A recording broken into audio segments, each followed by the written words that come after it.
Hello sa inyo mga guys.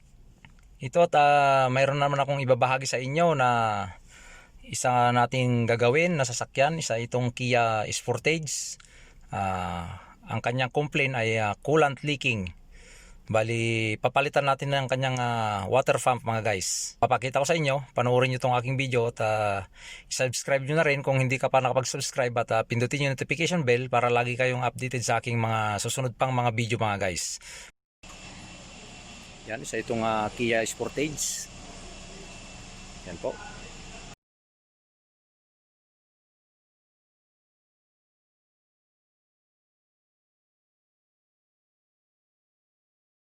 Bago po tayo magumpisa sa ating trabaho, tatanggalin po natin itong kanyang negative sa connection sa kanyang battery po para hindi po magka-problema yung pagbaklas natin ng kanyang water pump. Bali may tagas siya ng coolant sa kanyang water pump kaya papalitan po natin. Kasi pagka may tagas po yung ating sasakyan sa kanyang coolant water, bali magkukos po yun ng engine overheating. Kaya kailangan po siyang mapalitan. Yan po.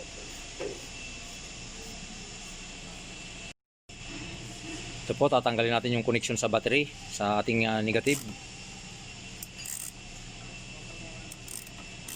Po, bali number 10 po yan na socket ang kailangan natin dyan para sa pagluwag sa ating battery cable.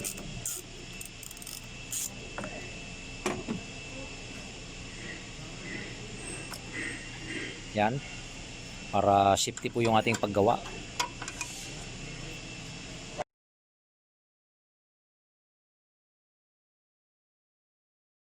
At ito po sa bracket ng kanyang coolant reservoir tank, yan tatanggalin natin.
Yan po, bali tatanggalin tong connector ng alternator.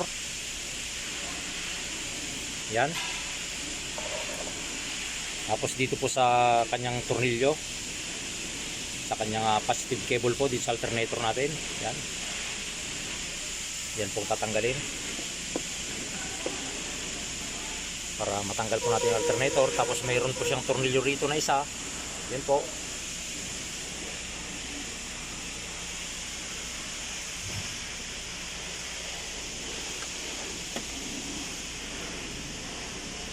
Saka ito po yung kanyang adjuster. Tatanggalin din po natin yan para mailabas po natin itong alternator at matanggal yung kanyang drive belt. Yan po. Medyo mahirap po pagka mag-isa lang yung gumagawa. Nagbibideo tapos gumagawa po. Bali hindi ko po may video yung pagtatanggal kung paano po tanggalin. At yan po, pinapakita ko na lang po yung sa inyo yung kailangan pong tanggalin. Habaklas natin yung kanyang water pump kasi po medyo masikip. Yun po yung kanyang water pump. Yan.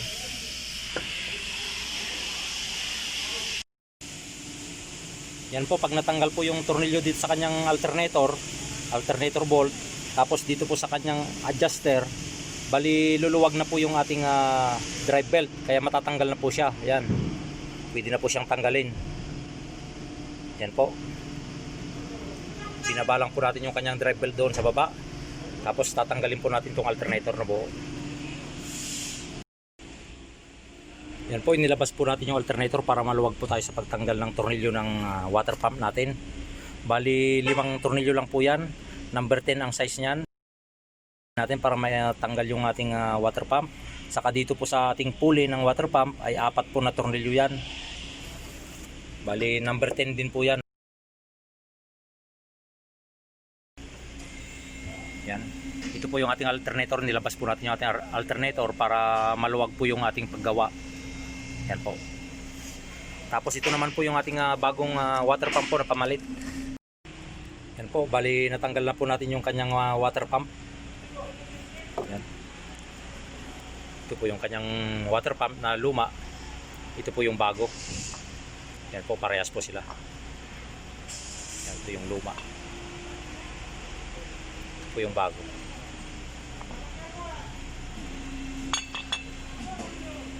Bali yung lumang gasket din po ang ating gagamitin kasi po wala pong bagong gasket. Kaya ito rin po yung ikakabit natin.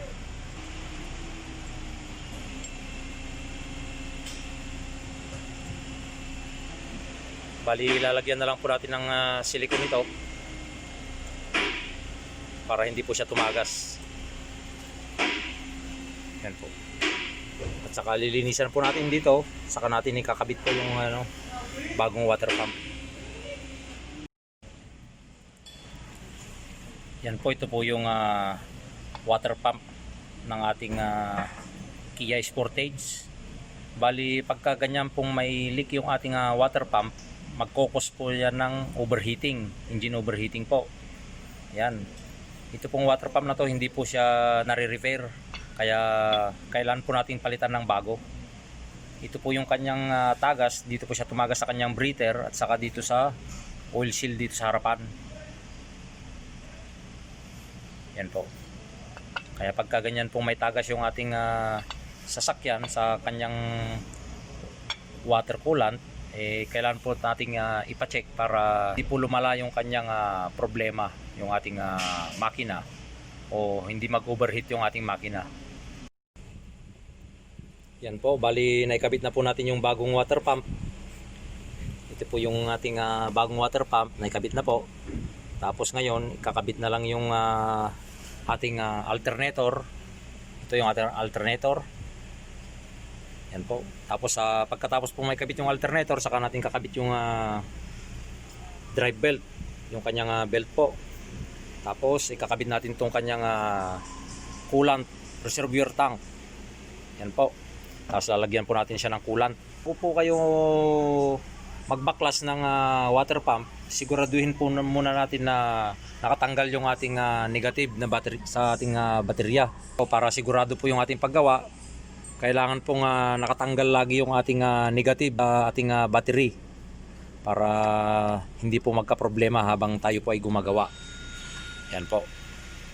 Isa po itong Kia Sportage.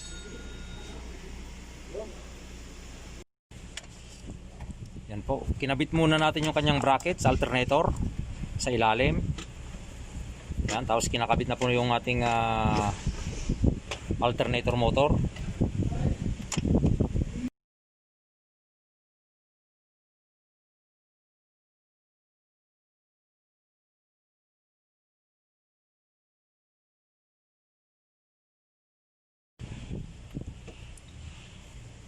Yan po, medyo may kasikipan po ng konti. Kaya po medyo nahirapan po yung pagkakabit ng ating alternator.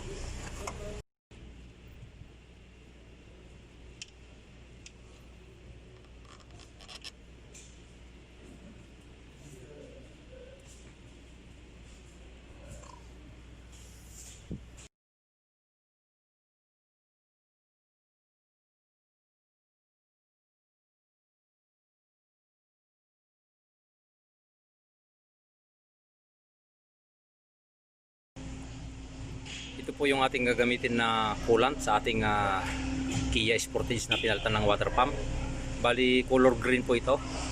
Ang tips ko po sa inyo na may bibigay ay pagka po may leaking po yung ating sasakyan o yung ating makina sa ating coolant po ay kailangan ipacheck na po natin kagad para hindi po lumala yung problema o sakit ng ating sasakyan, para hindi po mag-overheat yung ating sasakyan.